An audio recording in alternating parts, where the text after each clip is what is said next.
If you're still typing your meeting notes and you're not using AI by now, then you could be in for a world of surprise. I wanted to share today how I run my meetings, the before, the during, and the after. To give you an idea, a snapshot of what I'm using right now to save myself a bit of time. My go-to application is Granola. It's not the sponsor of this video, it's just my go-to meeting tool.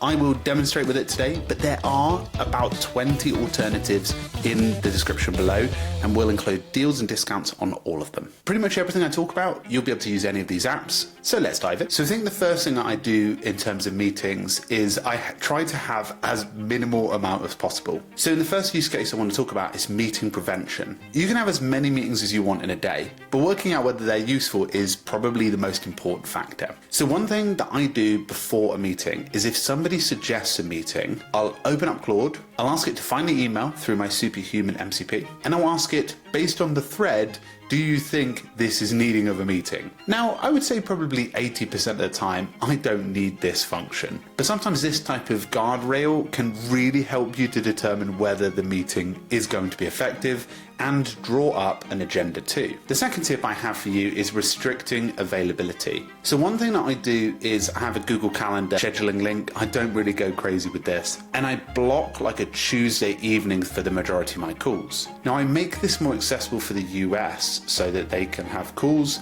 The majority of the time I'm trying to batch my meetings. If I have a series of other ones, I try to batch them. For example, they've got to be all within half an hour of each other over the span of 3 hours. This just for me puts me in meeting mode and allows me to have all of that type of energy that I need to bring to a meeting and engage with it. That one's not necessarily an AI tool tip, but just thought it'd be useful. The third tip that I have is setting up custom templates within your meeting notes. Now, most of the AI apps do this. So I'm going to go ahead, open Granola here, and what I'm going to do is showcase how to build one of these. So they're quite simple, and the main reason I recommend doing something like this is because every meeting is different, and the structure of how you want your notes to be formatted post-meeting is going to be based off of this. So if I'm having a user interview or I'm doing a sponsorship call, the different type of templates are different for each use case, and that's really, really nice. Now, one of the things that I've learned over the last month is sometimes in my use case,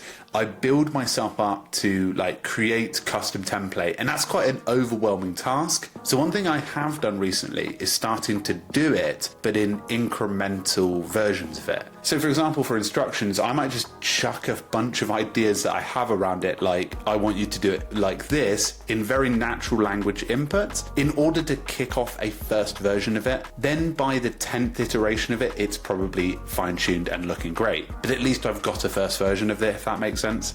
That works for my brain, it might not work for yours, but I just thought I'd share it. So tip number 4 is around the personal development side of meetings. When I'm in a meeting, I'll notice I do things sometimes that I'm just like so aware of myself doing them, like saying thank you too many times at the end of a call, or maybe like just a few like social cues of like just making sure that I'm doing certain things in the right way, or like leading in with the right, small talk at the start of the conversation. These are just all things that after a meeting I'm like, how could I do better? So one of the things that I do is use the AI chat feature in Granola, which helps me to ask a question like, how could I make this meeting better?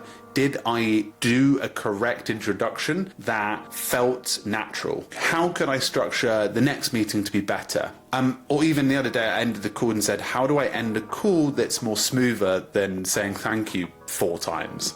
So all of these things are like small things that add up, but they're like critiques and important developments for you. But I feel like it's a really underrated use of AI, because you tend to typically go, oh, I'm going to ask it like, what did Sally do in the call? Like that's a very specific objective, but like nobody ever looks at the personal development side of stuff. Leading on from that personal development side of stuff, talk ratio and sentiment analysis is again something that a lot of these AI systems can do. Granola has recently added the speaker names tagging, which means it's a little bit easier to be able to ask things like, how much did Francesco, myself, talk during the call as the host, or how much did the other person talk, or what was their general sentiment during the meeting whilst it got into the third stage of the meeting, for example.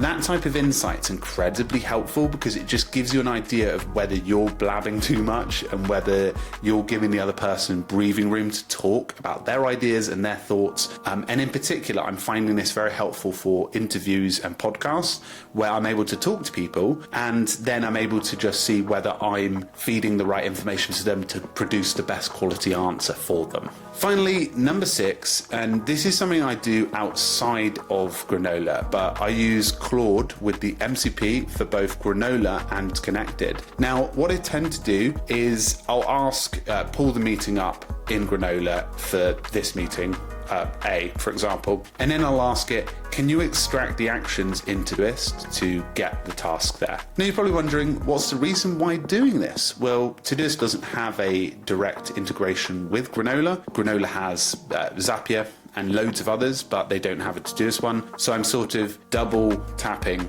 and bringing in the tasks into Todoist, which is very helpful. I can also do this with Notion too, and that's very helpful because and then I can feed stuff in, make sure I don't forget anything. You could even duplicate the notes that you saved in Granola over to Notion in a more cleaned up format for context if you want. So I thought I'd keep this entirely practical. Let me know your thoughts and your opinions on whether this was helpful for you. I would personally love to hear some of your meeting tips and your recommendations, whether any of these were helpful. So please do let me know in the comments below. Again, if you want to check out any of the apps that I mentioned in this video, you can go over to the description, find discounts and deals using toolfinder.com. Thanks very much. I hope to see you in a future video, and I'm sure I will. So if you're new, do subscribe, and cheerio for now.